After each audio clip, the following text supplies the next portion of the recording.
Assalamualaikum guys, hopefully everyone is doing well. Alright, guys, let's start our new topic. This is your first chapter of second year. ये आपके second year की शुरुआत है और second year icon का सबसे पहला चैप्टर है। और पहला काम तो एज यूजुअल आपने इसके नाम को पहचानना है, इसके नाम को याद कर लेना है। आप जब बुक को उठाकर देखेंगे तो आपको पता चलेगा it would be written accounts from incomplete records. ये चैप्टर का नाम लिखा होगा कंटेंट्स में। लेकिन जब आप चैप्टर को स्क्रॉल करेंगे और डेली रूटीन के अंदर इसको पढ़ेंगे तो टीचर और स्टूडेंट नॉर्मली इसको अकाउंट्स फ्रॉम इनकम्प्लीट रिकॉर्ड कहने की बजाय इसको सिंगल एंट्री सिस्टम कह देते हैं। अब सिंगल एंट्री सिस्टम और जो कुछ आपने फर्स्ट ईयर में पढ़ा था, all chapters of first year they were based on double entry system. दोबारा बोल रहा हूं, जो फर्स्ट ईयर में कुछ भी आपने पढ़ा था, कोई भी चैप्टर आपने पढ़ा था, that was related to double entry system. आज आप कॉमर्स के अंदर, अकाउंटिंग के अंदर, this is very first time आप सिंगल एंट्री सिस्टम की बेस के ऊपर अपना काम करेंगे। पहले थोड़े से नाम को अच्छी तरह से समझ लेते हैं।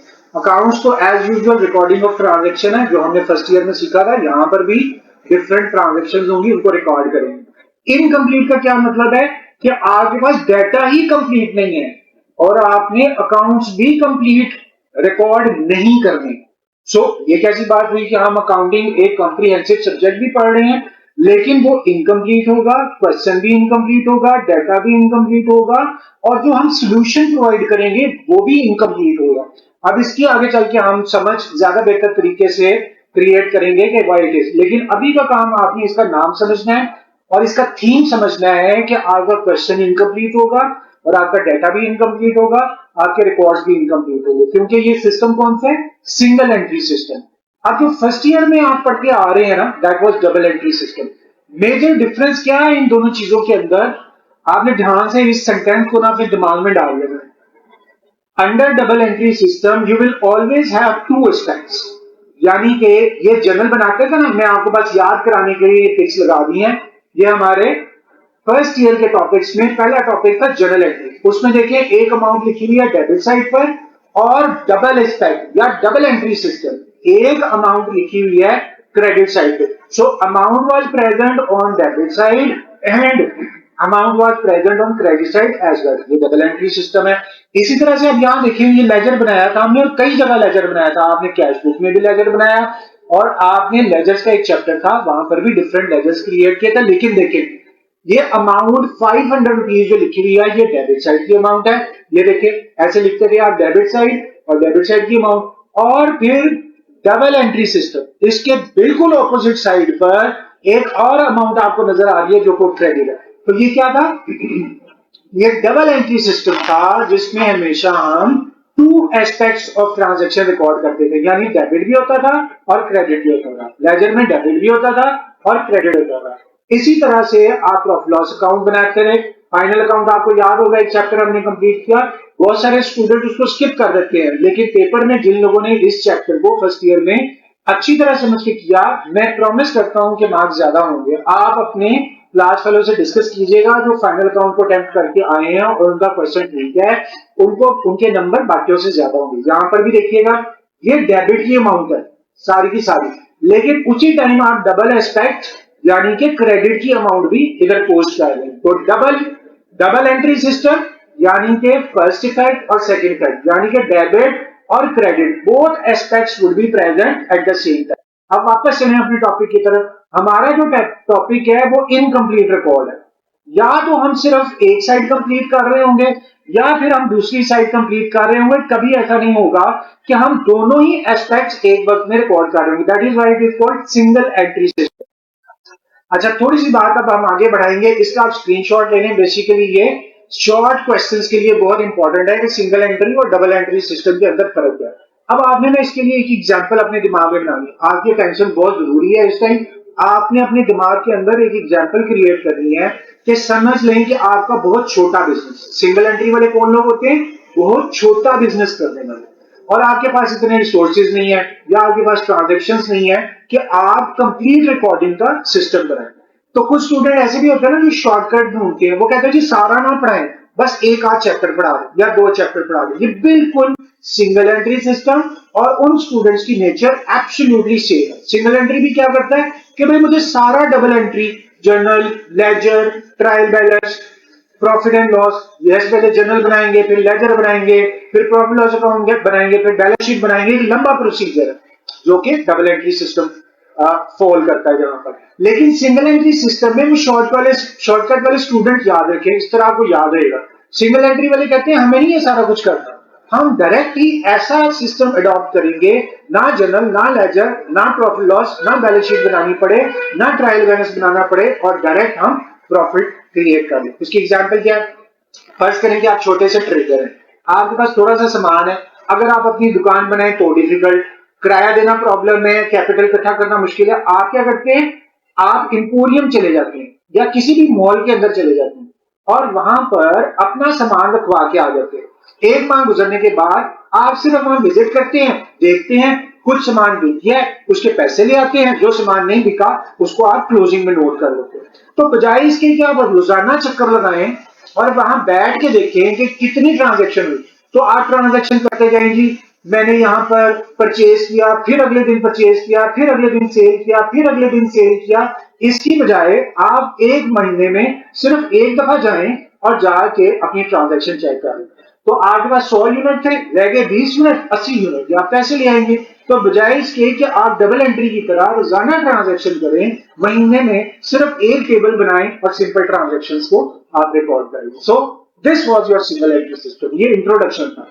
अच्छा dear students, it's very important time. अब आपने ना पूरी अटेंशन देनी है, क्योंकि असल काम अब आपका शुरू हो रहा है कि आपको पेपर में क्या करना है, या जब आपने एक्सरसाइज सॉल्व करनी है तो आपने कैसे सॉल्व करनी है। अब आप अपना दिमाग प्रिपेयर करें। ये आपके रजिस्टर का लेफ्ट पेज है, छोटा नजर आ रहा है लेकिन आपने लेफ्ट पेज पे ये काम करना है। अगली बात, इसके पेज के डाउन वाली साइड खाली रहेगी, आपने परेशान नहीं होना। लेफ्ट वाले पेज पर ये स्टेटमेंट है और राइट वाले पेज पर दो स्टेटमेंट्स आपको नजर आ रही है। अच्छा अब आपने नेक्स्ट और गौर से बात समझनी है कि पेपर में presentation is very important. Accounting is all about presenting your question.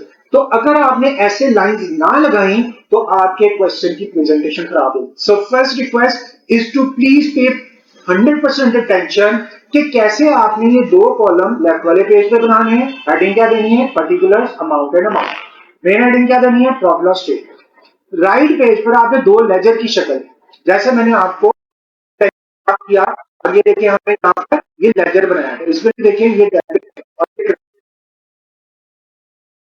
अब हम स्टेटमेंट ऑफ अफेयर्स बनाएंगे।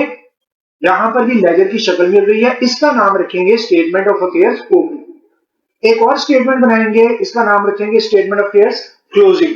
अच्छा अब समझने की बात यह है, ये भी एक स्टेटमेंट है और ये भी एक स्टेटमेंट है और ये भी एक स्टेटमेंट है। इसका मतलब 3 स्टेटमेंट्स आप बना रहे हैं। और आप क्या यकीन करेंगे, जो फर्स्ट ईयर में आपने एक पूरा चैप्टर पढ़ा जनरल एंट्री, एक पूरा चैप्टर पढ़ा आपने लेजर का, एक पूरा चैप्टर आपने पढ़ा फाइनल अकाउंट का और बैलेंस शीट का, वो सारे का सारा 5-6 चैप्टर बस ये एक दो पेजेस के अंदर अंदर सब कुछ पूरा हो गया। इसीलिए इसको सिंगल एंट्री सिस्टम कहते हैं। इसीलिए शॉर्टकट है उन लोगों के लिए जो ज्यादा काम नहीं करना चाहते, journal entries, ledgers, profit loss account नहीं बनाना चाहते, वो डायरेक्टली। इसीलिए ये जो सिंगल एंट्री सिस्टम है ना उतना परफेक्ट नहीं है, लेकिन काम पूरा करता है। आपका प्रॉफिट यहाँ पर कैलकुलेट होकर आ जाएगा। आपने ध्यान से समझना है कि लेफ्ट पेज पे क्या करना है, राइट पेज पे क्या करना है। तो लेफ्ट पेज पर आपने कुछ अल्फाबेट्स याद रखनी है, सी डी, एक लाइन छोड़कर सी सी आई। अब ये जो 5 वर्ड्स है ना, अगर आपको याद हो जाएंगे तो उसका दूसरा मतलब है कि यहां पर आगे ट्रांजैक्शंस आपको याद हो जाएंगे। तो अब देखते हैं कि सी से क्या बनता है। और राइट, सबसे पहले हमने सी लिख दिया, आपने लिखना नहीं है, बस याद रखने के लिए सी फॉर कैपिटल। ये हमने फर्स्ट ईयर में पढ़ा था। अब कौन सा कैपिटल आपने लेना है? This would be capital closing. अभी पहले मैं सिर्फ आपको ये लिख के दे रहा हूं और उसके बाद हम ये समझेंगे कि क्वेश्चन के अंदर ये आएगा कैसे। ले जी, नेक्स्ट आपका है डी, और डी से होगा ड्राइंग्स। ये वर्ड आपने पहले भी पढ़ा हुआ है, ड्राइंग तो कारोबार का मालिक कारोबार से चीजें निकाल के लेके जाता है। उसके बाद दोबारा आ गया सी, अगेन इट इज कैपिटल, लेकिन कौन सा कैपिटल? ओपनिंग। अब आप जो जो स्टूडेंट्स ज्यादा इंटेलेक्चुअल लेवल उनका आईक्यू हाई है, वो ये देख रहे होंगे ये क्लोजिंग है और ये भी क्लोजिंग लिखा हुआ है, ये ओपनिंग है तो ये भी ओपनिंग लिखा हुआ है। तो हम देखेंगे कि उसके बाद ये कैलकुलेशन क्या होगी। फिर दोबारा से सी आ गया, तो यहां पर आपने कैपिटल ही लिखना है, लेकिन कैपिटल इंट्रोड्यूस्ड, इसके और नाम भी है वो हम बाद में डिस्कस करेंगे। फिलहाल आपने ये समझना है कैपिटल इंट्रोड्यूस। क्लोजिंग कैपिटल कौन सा होता है? जो साल के एंड पे होता है। ओपनिंग कैपिटल कौन सा होता है? जो साल के शुरू में होता है। और इंट्रोड्यूस कैपिटल कौन सा होता है? जो साल के दरमियान में किसी भी वक्त में हो रहा होता है। नेक्स्ट स्टेप है जी इंटरेस्ट ऑन कैपिटल। और ये कैसे कैलकुलेट होता था, याद है ना आपको? कैपिटल आप पिक करेंगे, मल्टीप्लाई इसको करेंगे जो परसेंटेज प्रोवाइड की हुई है और डिवाइड करेंगे 100 से। और ये 2 दफा करेंगे, जो कि हम बाद में चेक करेंगे कि ये 2 दफा करने की क्या जरूरत है। नहीं, बस इतना सा काम आपने लेफ्ट पेज पे करना। अब आपने याद ये रखना है कि कैपिटल क्लोजिंग नॉर्मली क्वेश्चन में आपको खुद कैलकुलेट करना पड़ेगा। बस ये 2 चीजें दोबारा अटेंटिव होना है, मैं क्या बोल रहा हूं आपको। कैपिटल क्लोजिंग और कैपिटल ओपनिंग, ये 2 चीजें आपने याद रखनी। Capital closing, capital opening. ये क्वेश्चन में नहीं भी है तो आप खुद कैलकुलेट करेंगे। फिर दोबारा बोल रहा हूं क्योंकि ये बहुत इंपॉर्टेंट एक टॉपिक है। कैपिटल ओपनिंग और कैपिटल क्लोजिंग क्वेश्चन में नहीं भी है तो आप खुद कैलकुलेट करेंगे। अब अगली बात क्या? ड्राइंग्स क्वेश्चन में नहीं है, 0 लगा दो। कैपिटल इंट्रोड्यूस क्वेश्चन में नहीं है, 0 लगा दो। इंटरेस्ट ऑन कैपिटल क्वेश्चन में नहीं है, आप 0 लगा दो। मगर कैपिटल क्लोजिंग और कैपिटल ओपनिंग आपने कैलकुलेट करना है। और नेक्स्ट क्या? ये जो कैपिटल क्लोजिंग है ये कहां से कैलकुलेट करेंगे? इस स्टेटमेंट ऑफ अफेयर्स से। अब अगली बात, आपने यहां राइट पेज पे आना है और इसको अच्छी तरह से फॉलो करना है कि इस साइड पे आपने सारे एसेट्स लिखने हैं और इस साइड पे आपने सारी लायबिलिटीज लिखनी है। बिल्कुल सेम इसी तरह से आपने अगला काम एसेट्स और लायबिलिटीज ऊपर भी लिखनी है। अब आप इधर सुने, जब आपको कैपिटल क्लोजिंग चाहिए होगा आप कैपिटल क्लोजिंग के लिए स्टेटमेंट ऑफ फेयर क्लोजिंग बनाएंगे। जब आपको कैपिटल ओपनिंग चाहिए होगा आप स्टेटमेंट ऑफ फेयर्स ओपनिंग बनाएंगे। अब एसेट्स तो आप लोगों को याद होंगे सारे, जैसे फिक्स एसेट थे मशीन और बिल्डिंग, 2 ही लिख देते हैं। जैसे कैश इन हैंड था आपका करंट एसेट। हम ऐसे इनकी अमाउंट से आप लिखते हैं 10 to 4। ओके, इस तरह से आप सारे एसेट्स यहाँ पे लिख देते थे। मैं आपको याद करा देता हूँ। देखें ये बैलेंस शीट बनाते थे, इस साइड पे एसेट्स और इस साइड पे लायबिलिटीज, करंट और फिक्स एसेट। बिल्कुल इसी तरह से एसेट्स आप इस साइड पे लिख रहे हैं, हेडिंग दे रहे हैं, और लायबिलिटीज आप इस साइड पे लिख रहे हैं, फिक्स एसेट करंट एसेट यहाँ लिखिए। और यहाँ पर लायबिलिटीज आप लिखते थे। और मैं एक ही एग्जांपल, ताकि अभी आप सिर्फ इसका परफॉर्मेंस समझ लें, बाद में डिटेल से। क्रेडिटर्स आपके पास। अब नेक्स्ट से आपने सारे एसेट्स, ये बुक में दिए होंगे जैसे फर्स्ट ईयर में दिए थे, ये सारे एसेट्स आपने एसेट साइड पे, लायबिलिटी साइड पर आपने लिख देनी है। सो इस तरह से स्पेलिंग ओके कर दें हम। क्रेडिटर्स। अब नेक्स्ट स्टेप आपने फॉलो करना है कि हम तो कह रहे थे कि अगर ओपनिंग कैपिटल मिसिंग है, ये वाला जो ओपनिंग कैपिटल मिसिंग है वो ओपनिंग स्टेटमेंट से आएगा। अब आपने ध्यान से सुनना है इस बात को, जो एसेट्स हैं उन सबको आपने सम करना है। जैसे कि ये सारे एसेट्स, 3 एसेट आपके पास हैं, इन सबको सम करके सारी लायबिलिटीज, जो कि सिर्फ एक है, सारे एसेट्स को सम करना है और सारी लायबिलिटीज को माइनस कर देना। जो आंसर आपके पास होगा वही आपके पास कैपिटल ओपनिंग आ जाएगा। और हमने कैसे निकाला? सारे एसेट्स में से माइनस कर दिया सारी लायबिलिटीज को, तो आपके पास कैपिटल आ गया। नहीं जी, हमारा 90% काम खत्म हो गया। अब आपने फॉलो करके रखना है कि हमने कैपिटल ओपनिंग अगर गिवन नहीं है तो हम खुद कैलकुलेट करेंगे और हमने वो कैलकुलेट कर भी लिया। बुक में दिए होंगे एसेट जो सिर्फ स्टार्ट की डेट के अंदर होंगी यानी ओपनिंग, तो सारे एसेट इधर, सारी लाइबिलिटीज इधर, एसेट में से लाइबिलिटीज माइनस करके कैपिटल, और फिर फाइनली जब आप दोनों साइड का सम करेंगे तो दोनों साइड का सम ऑटोमेटिकली इक्वल हो जाएगा। तो मैंने एसेट्स और लाइबिलिटीज का सम किया, तो आप चेक करें दोनों साइड अपने आप हमारी बराबर होगी। अच्छा जी, ये हमने बनाई थी स्टेटमेंट ऑफ फेयर ओपनिंग। बिल्कुल सेम ऐसे ही आपने स्टेटमेंट ऑफ फेयर्स क्लोजिंग बनानी, बस एक फर्क के साथ कि स्टेटमेंट ऑफ अफेयर क्लोजिंग में जो अमाउंट्स होंगी वो क्लोजिंग डेट की होंगी और आपने इनको सेपरेट रखना है। समझ में आ रही है बात? ये जो मशीन है ये 1 जनवरी को दी होगी, मैं आपको एक दफा लिख के बताता हूं, ये 1 जनवरी यानी कि ओपनिंग में दी होगी और आपने इसको दिया ओपनिंग में।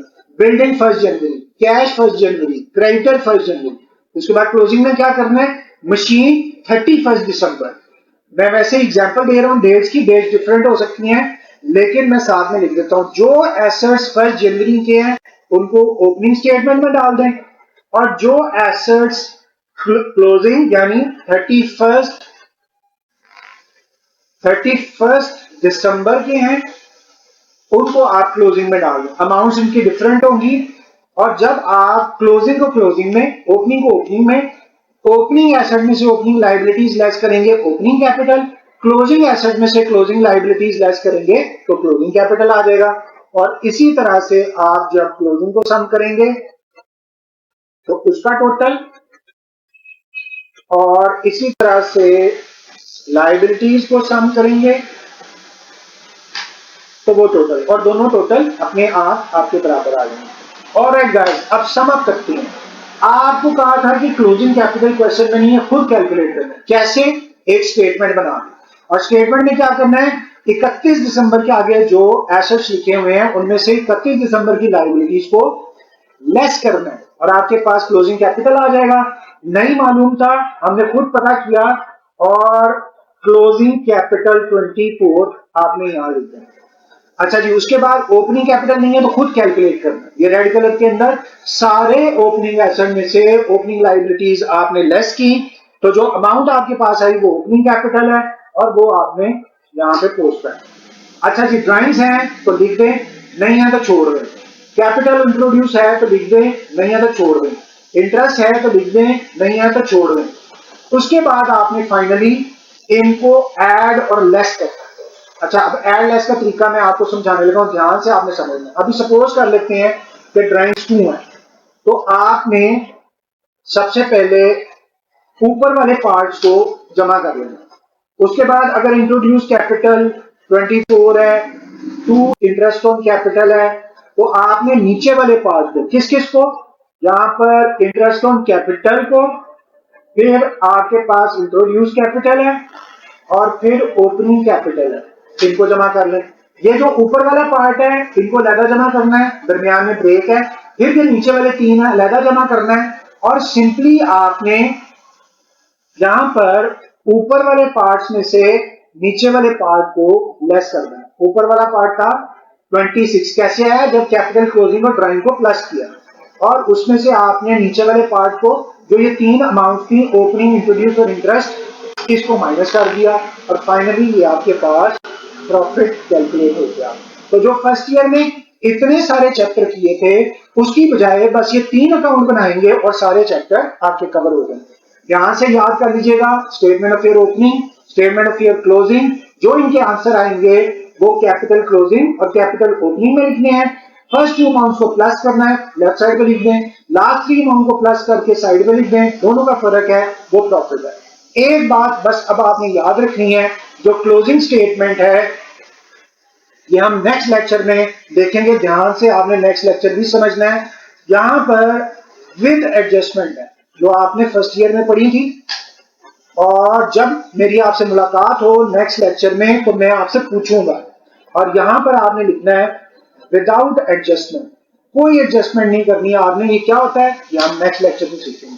अब आपने कमेंट्स में बिल्कुल सही तरह से मुझे लिखकर बताना है।